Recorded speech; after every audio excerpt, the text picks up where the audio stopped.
personal boat, but also rescue. So like we run a water park and sea rentals. I got tow Sea-Doos in sometimes. I got people in and off the boat with the water park if someone was have an issue out there.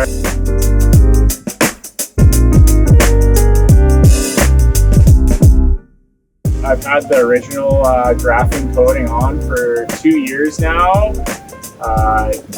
Boat sits outside from May to September. We untarp it every day. The sand blows off the beach. It's in the sun, rain. It gets abused. The water's still beating off of it to this day. So we've been using the boat quite heavily this year. We had to move some stuff due to windstorms, had to move anchors around. So we're actually been pulling anchors and bumping into some things around the dock, bumpers, and we just have been really not nice to the boat. So it's been taking abuse and needed a polish. So that's why we did the recoat on it, and it looks phenomenal now.